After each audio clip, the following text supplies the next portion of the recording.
Okay, so whenever we do a division problem, we probably should be aware whether we write the division problem like this and we get the answer 71 and 6/11ths, or whether we put it in this format.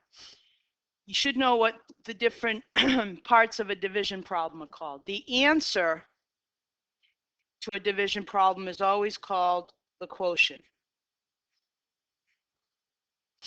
Okay?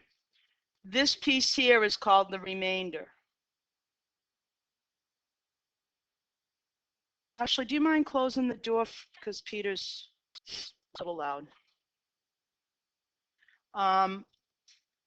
The number you are dividing, the 787, is called the dividend. And the number you divide by is called the divisor.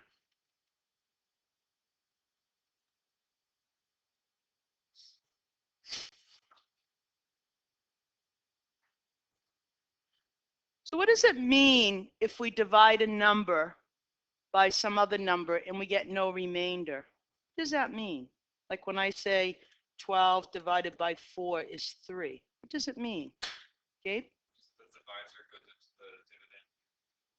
Equally, yeah. And what does it say about 3 and 4? 12 is multiples of 3 and 4, yeah. And what's the relationship of 3 and 4 to the original dividend 12? They're factors. That's the key idea for today's talk. Okay, when you divide anything, whether it is a number or a polynomial, we can divide polynomials by other polynomials, and you get an answer without a remainder, that tells you you have two factors of that particular quantity. So when I say 12 divided by 4 is 3, we know that 3 times 4 is 12. So you can take this result and get back to your dividend. So 3 and 4 are factors of 12. Can I say that 11 is a factor of 787?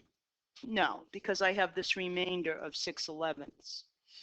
The other thing that I've noticed in recent years, I would say in the last decade or so, and this could be because students are allowed to use calculators a lot, is that when I see someone do this problem, often what I see is 71.6 for an answer.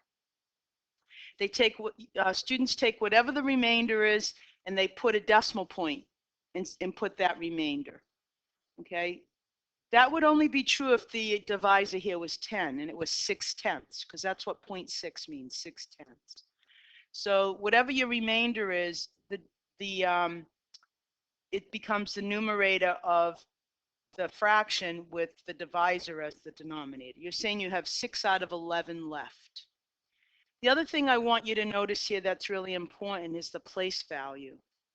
Notice, if you just think of this, if you rough it out and call this 700 divided by 10, you know that your answer has to be somewhere in the 70s. Because if you take 700 and divide it by 10, you get 70.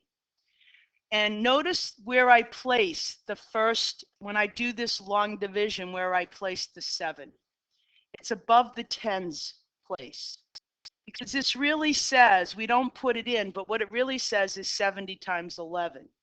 And the part that we don't put in, unless they've changed the long division algorithm in school, is what's really there is 770.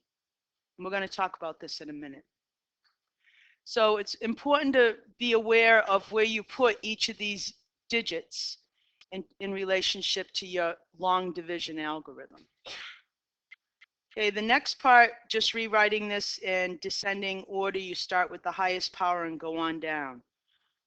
If I have a polynomial like this, for example, I'm going to just change this a little bit. And I wanted to divide this by another polynomial. What I would have to do, just like when I have a number that doesn't have any hundreds or tens or thousands, is I have to put a 0 in. So I would have to rewrite this. So if it looked like this, I'd have to rewrite this before division to look like this. I have to make sure that every single power is there. So this would sort of be like roughly the number 6,054. That minus sign wasn't there. Here, let me put this in. So if x were the number 10, right? If x were 10, 10 cubed is 1,000. So this would be 6,000 with 0 hundredths. So 6054, right? So if today's class, if we get any kind of polynomial that we have to divide, and one of the powers is missing along the way, you just put a 0 as the coefficient when you put it in standard form. All right, so think back now for a minute to the problem we just did. 12 divided by 4 is 3. I want to factor this thing, 2x cubed, completely factor this, minus 3x squared minus 11x plus 6. I want to factor that. Right now, you don't know any method for factoring this. Usually when you see 1, 2, 3, 4 things, the only thing you could try doing is grouping them and trying to factor each one and hope you have a common factor, but that's not going to happen. So other than Gabe, how can we use this particular equation to help us factor the dividend right here, 2x cubed minus 3x squared minus 11x plus 6? How can we use this information to write this polynomial as two factors?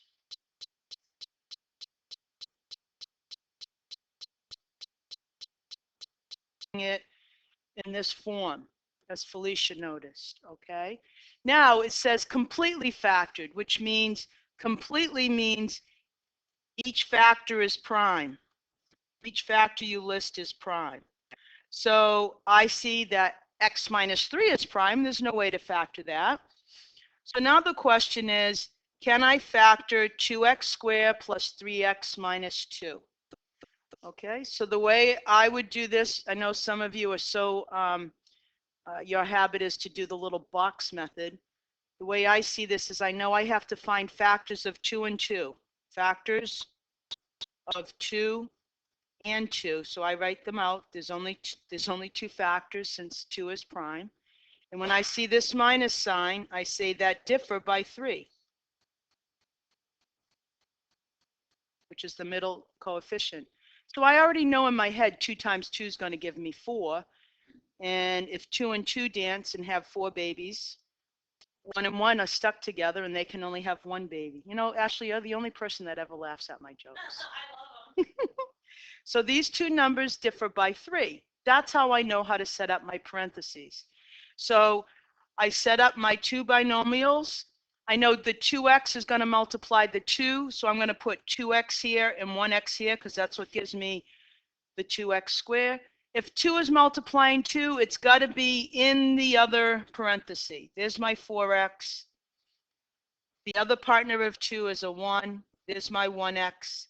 And now all I have to do is figure out which one gets the plus sign and which one gets the minus. Since the 3x is positive, the 4x is positive, and the 1x has a subtraction there. So now I've taken this third degree polynomial over here, the 2x cubed minus 3x squared minus 11 plus 6, and I have completely factored it by using the information given. Now this is completely factored. Every single one of these factors represents a prime factor. So just real quick, where are the zeros? If I were going to graph this right now, tell me 1, 0 of this function, which is going to become the x-intercept. Someone other than Gabe and Felicia. 1, 0. Anyone you want to pick. 3, because if I put a 3 in here, 3 minus 3 gives me 0. Okay, so there's a 3, 0. How about negative 2? I'll take negative 2 plus 2 any day. Yep. 1, 2 times 1. So we want 2x minus 1 to be 0. So what would it be? 1/2. Right, there we go. 1/2, 0. All right, so if I wanted to graph this, this is all I do. My degree is odd. My arms are going to be like this. How do I know which way they go? The leading coefficient is positive, so my right arm is up. It's going to rise forever and ever, and my left arm is down. What's the multiplicity of each of these factors? What's the multiplicity? They have an exponent of 1 on each one of them. So that means I'm going to go straight through the axis at those zeros. And my polynomial will change sign from either being below the x-axis negative to above being positive, or vice versa. So look, this is really all I need to know. I actually, looking at this, know something else. The y-intercept is 0, 6. So let's put that up there. Right? So this is a sketch. I'm going to be way down here. I come up to -2. I come up to my y-intercept, and I might be higher like this and come down. I don't really know exactly where I'm going to be, but I'm just sketching this thing down, and I don't know how far I drop either, but this is a quick sketch. Here we go. That's all I asked for. Quick sketch. How to use the information of the factors, the multiplicities, and your y-intercept here. At 0, 6, I know I can put another point in here, but I'm just not going to bother. So we have, let's go back and review. We have a third degree. What's the most number of turning points I can have? N minus 1. 3 minus 1 is 2. We happen to have 2. The most number of real zeros I can have is the same as the degree, 1, 2, 3. So it's all starting to fit together. Easy peasy. All you have to know is just some basic ideas and a sketch. You don't have to be accurate. Gabe? That's the equation you have isn't even the 3 minus 4. Right. We're not going to look at that. Yeah, in terms of using that information, a graph, yeah. You'd have to use a computer or a calculator. All right, so let's start with the teaching demo. We're going to actually look at the same problem we just did a minute ago. This is 787 divided by 11. And often in many of the Asian countries, they teach a lot of, you have to understand that the way you learn to multiply and divide is just a series of steps called an algorithm. And many different countries use different algorithms. Like in Russia, for example, they don't multiply the way we do, and in China, they don't. So those are two countries I know about from doing some early elementary education, teaching like middle school and elementary school teachers. And part of the problem with our system is we don't focus on place value. If you don't understand place value as a young child, arithmetic is a nightmare, especially when we come to division. So if you break this up, the 11 into 10 plus 1, and you break up the 787 into 700 plus 80 plus 7, and you just start with your biggest place value and say, how many times does 10 go into 700? How many times does 10 go into 700? 70, right? And you write that above here. You write it above the tens because it's a like place value. And now you take 70 and you multiply it by both the 10 plus 1. Use your distributive property. 70 times 10 plus 1. So you take the 70 and you multiply it by the 10, you get 700. And you take the 70 and you multiply it by the 1, and you get a 70. Okay. So notice, when you did the algorithm, you had 77 underneath the 787. Here it is, 770. You just never bother to put that little 0 on to show that your place value. So now I want to subtract this from here. And to subtract that, since I have two pieces, I have the 700 and the 70, I have to subtract both of them. So I'm going to go in with a different color pen and literally change the signs of both of them. So notice my 700's gone to 0, and I'm left with 10. So then I bring down my next part of my number, which is the 7 ones, and now I start all over again. How many times does 10 go into 10? Well, one time, and that's going to be above my ones place. And now I do 1 times 10 plus 1, which is 10 plus 1. And now to subtract that, I have to change the sign of each piece, change the sign of 10, and change the sign of 1. Notice I have 6 left. So my answer is 71 and 6/11. Exactly the same thing we got a minute ago.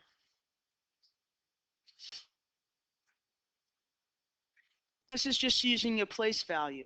What division is, most of us understand that multiplication is a really fast way to do repeated addition, right? We have 3 plus 3 plus 3 plus 3 plus 3, however many times I said it, it's 5 times 3.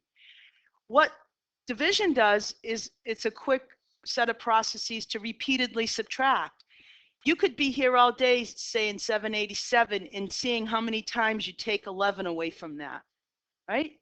You're going to see that you can group it in groups of 10, which you would have 70 11s and then only 1 11 left. So that's what the division algorithm helps you to do in a fast way. Now we're changing this to algebra. We're going to take the same problem and look at long division with algebra. We're going to let x equal 10. So if I let x equal 10, what will my divisor become if x is equal to 10? I put an x in here for 10, x plus 1. That's my divisor.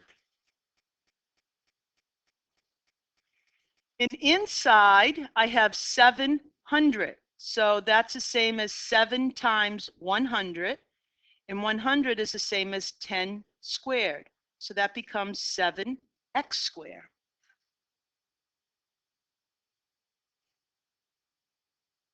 80 becomes 8 times 10. And since 10 is the same as x, it's going to become 8x. And 7 is 7. So I've just turned our division problem that we did with numbers into a long division problem using a second degree polynomial divided by a linear binomial. That's the language. This is a second degree, 3 terms trinomial divided by a binomial because there's 2 terms. Guess what? Life doesn't change. It feels like it changes, but it's exactly the same process. You start with your highest term, your biggest place value, 10. In this case, it's your highest degree, x. And you say, how many times would x go into 7x squared? So if you need to, off on the side of your paper, you can do a little thing like this. 7x squared divided by x is 7x.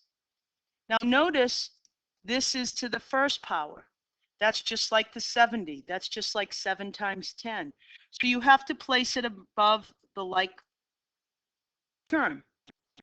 It's just like the like place value. So I put it there, and then I multiply 7x times x plus 1. And I get 7x squared. There's my 700, just like over here, plus 7x, and there's my 70, just like over there. And now this is the only tricky part. You have to remember to subtract both of them. So since 7x squared is positive, I'm going to put a minus in front of it. And since 7x is positive, I'm going to put a minus in front of it. These two will always go to 0, whatever your leading term is. And then you have a remainder of 1x. Then you bring down your next part, which is a plus 7. And you start the process all over again. How many times does x go into x? Just once. And 1 times x plus 1 is x plus 1. We change the sign of both, and we have a remainder of 6.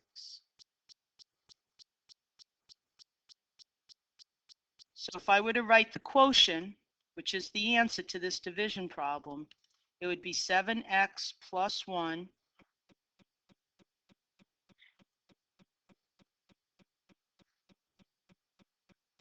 plus 6 over x plus 1.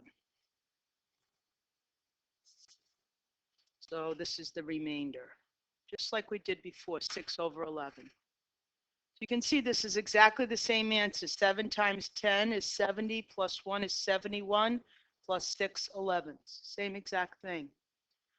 So this is called long division of polynomials. To me, this is what makes sense because I can relate it back to what I did for many years as a young child and as an adult.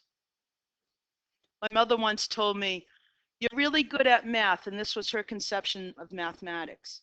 She once told me, "You're really good at math because I was really fast at long division and your father could add numbers really fast." So that was her only conception of math, and that's why she thought I was good at it. And I remember when I first started teaching, my first year I taught at the Franklin County Tech School back in '77, I think it was. I think it might have been the first or second year they opened. And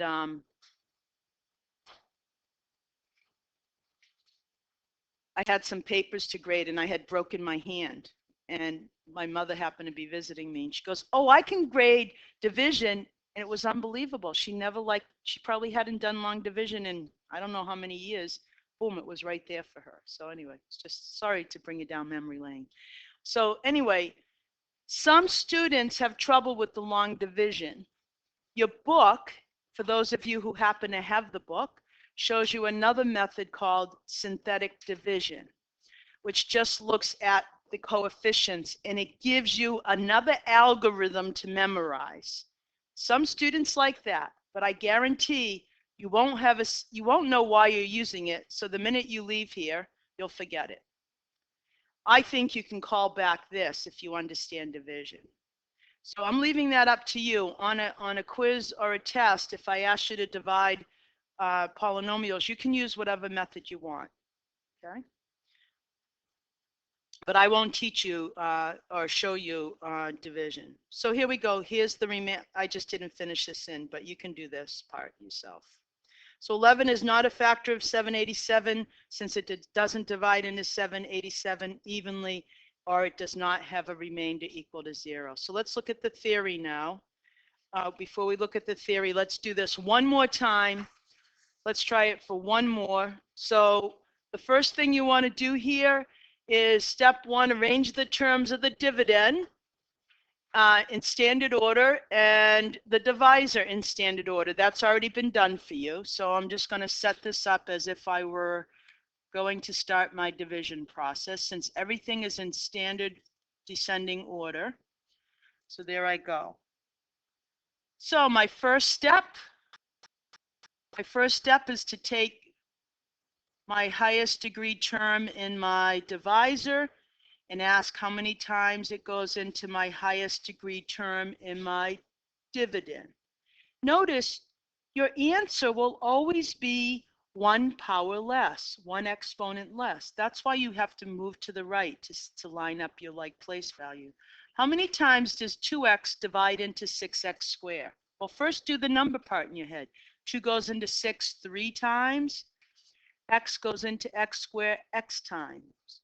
And notice where I put it, right above, let's call that the tens place, the x place. Okay, I put it right up there. Now I take 3x and I multiply 3x by the divisor 2x plus 3. And when I do that, I get 6x squared plus 9x. So I'm going to align the 6x squared and the 9x with the like places up above. So this is 6x squared minus 9x. I'm going to subtract both of them right now before I even put them down there. I know I'm subtracting both of them, so I do it right now by changing the sign of each term. Okay, and if you've done this correctly, this first one will go to 0 when you add them. And now what do we have?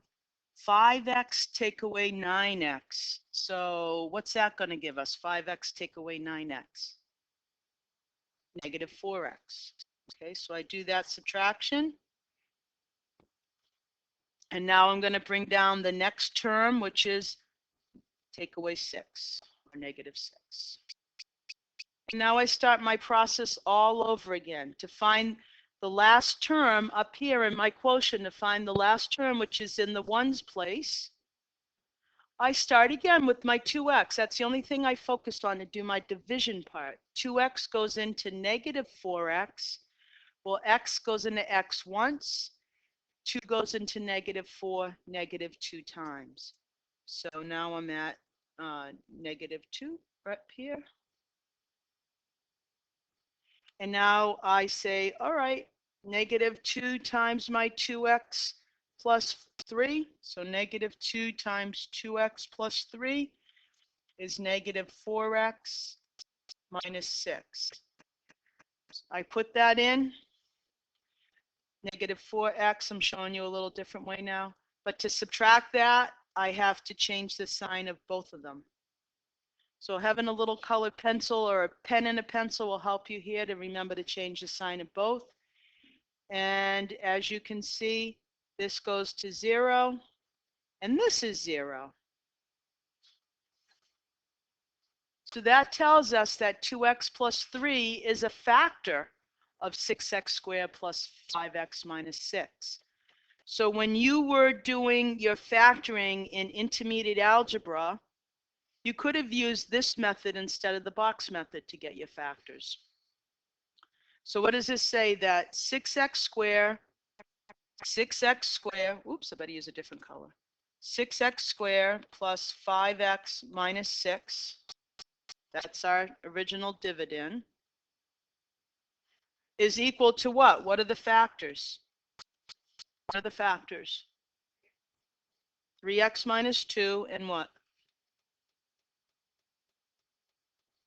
What's the other factor? Yeah, your divisor, right? So if you were using your little box method from Math 106, you would have done this sort of thing. You would have put the 6x squared in here and the minus 6, and you would have found factors of this thing, negative 36x squared, that add up to 5x. I don't know, it takes me forever to do that. All right. So we know the end behavior is for a coefficient that's positive. So all we know right now about A, we don't know its value, but we know A is a positive number. That's all we know about A. So now I can play this factor zero game. That's what I call it. If you know a factor, you know a zero. If you know a zero, you know a factor. So we can say if x plus 2 is a factor of my polynomial function, then f of negative 2 is a 0. If x take away 1 is a factor of my polynomial function, then f of 1 is a 0. And if x minus 3 is a factor, then f of 3 is a 0. And vice versa. If negative 2 is a 0, then x plus 2 is a factor. If 1 is a 0, then x minus 1 is a factor. And if 3 is a 0, x minus 3 is a factor. So you need to get familiar and at ease with the fact that whether you're given factors or zeros, how you can go from one bit of information to the next, how you can go from zeros to factors, just like we did a minute ago, or vice versa, from factors to zeros. Okay.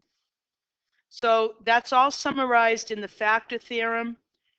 Anytime you see a theorem, you know it's going to be important. So this just writes out in general form what we just talked about. If C is a 0, that's what this says. If C is a 0 of my polynomial, then x take away C is a factor. And if C is negative, then this becomes x plus C. If x minus C is a factor, then you take that value of C, and when you plug it into your function, it gives you a 0. So that's how we just write what we just looked at to cover all situations for factors and zeros of a polynomial. So now let's use this information to see if we can get anywhere with this next idea here. Use the factor theorem to solve this equation for 0. Okay, we just looked at this a minute ago. I think this was the same one. Maybe not. But 2x cubed minus 3x squared minus 11x plus 6 is 0. Now, how do we usually find zeros for any polynomial? We usually factor it, right? But I don't know how to factor this. So some little birdie needs to come along and tell me, I know one factor, or I know A0 to help me get going with factoring this. Because we want to solve this equation for x. We're really trying to find what numbers, what values of x will make this equation 0. Question, what's the most number of zeros I can have for this polynomial right here? 3. It's always, this is the maximum number you could have. I may only have one. But I could have 3. Given that -2 is a 0, so if I know -2 is a 0, what does that tell me? Yep, that's right. If I know that -2 is a 0, then the factor is x plus 2. Because when I put a -2 in there, -2 plus 2 gives me 0. So that's how I use the idea that -2 is a 0. Now I've got a factor. Woohoo! I know somewhere along the line that 2x cubed minus 3x squared minus 11x plus 6 is going to factor like this. 2x plus 2 times something, some stuff here, some other polynomial. How do I find that other polynomial? Long division. So let's do it.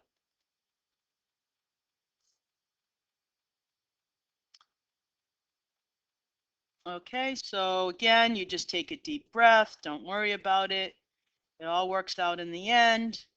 You start with your x. You ask how many x's go into 2x cubed. And your answer will be a square. So you're going to line it up above the square place value, the like place value, and it's -3 times. -3x squared times x. Oh, sorry, folks. I'm getting ahead of myself. I'm looking at the wrong place. How many times does x go into 2x cubed? 2x squared. So I put that above the x squared term. And now I do my multiplication of 2x squared times my divisor, which is 2x cubed plus 4x squared. And now I have to change both signs from what I write there. That becomes a 0. That means you did it correctly. And what do we have left here? -3x squared, take away 4 more x squares, gives us -7x squared. And now I bring down my 11x, -11x. And now I start all over again with this x. X goes into -7x squared, -7x times, and I notice I'm lined right up with my x place value, my like terms here. And now -7x times x plus 2 is -7x squared minus 14x. I write that, and then I got to remember to subtract both of them. So I change the signs of both, and I get a nice big 0 when I add my first terms up. Now I have -11x plus 14x. That gives me 3x. And now I bring down my next term, plus 6. Now, stop 1 second right now before you go any further. If x plus 2 is a factor, which I just told you it was, it's a factor of this, what are you expecting for a remainder here? 0. So if you get down here, if you know something's a factor and you get down here and you get a remainder, that means you got to go back here. Maybe you missed changing one of your signs. It should be an indication that you made a little arithmetic error back here. So that's a good way you can check yourself. So now x goes into 3x 3 times, and I put a plus 3 up here, and I get 3x plus 6. Notice this is identical, 3x plus 6. When I change both signs, I get a nice big happy 0 there, which is exactly what I wanted. So I'm not done. I now have 2 factors. So 2x cubed minus 3x squared minus 11x plus 6 equals x plus 2 times 2x squared minus 7x plus 3. So now we have what is more familiar to us to factor, this second degree trinomial right here. And again, you'd run to your boxes to try to do this. Let me show you how easy it is. You're looking for the factors of 2 and 3 that add up to 7. What two numbers immediately pop out in your head when I say factors of 2 and 3 that add to 7? Does anything pop out in terms of the 2 and 1 and the 3 and 1 to give you a 7? What's really close? What two numbers when you multiply them? You got 2 and, huh? Okay, well, we only have 2 and 3. So we've got factors of 2 and factors of 3. So here's the 3 and here's the 2. And we want them to add to 7 because we got both signs of, yeah, look, 6 right away. 2 times 3 in my head is 6. The other two left have to dance together and have one baby. Since they were forced to dance together, they didn't have many babies. They weren't as happy as 2 and 3.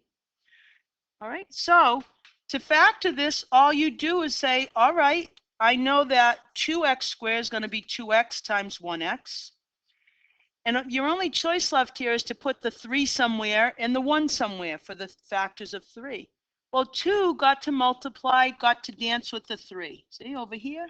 They had 6 x's. The ones were stuck together. Both signs are the same. Now, look what you have. You've completely factored this polynomial into primes. Now you could go from here to the picture. You know negative 2 0 is going to be an x-intercept. You know 1/2 0 and 3 0, and we just graphed that a minute ago. So that's how you put all of this together, and you have class activities to keep you busy. The first one is division. The second one is inserting information we know. I would just, folks, I would do this because you only have 20 minutes. I would do this first one. Leave this second one where you have to put a 0 in for later, and then see if you can bring it all together in question 4 and 5. Okay? So I'd go 1, 4, and 5 for your activities, and then go back to 2. I didn't see what 3 was. Hang on. Oh, you could try 3.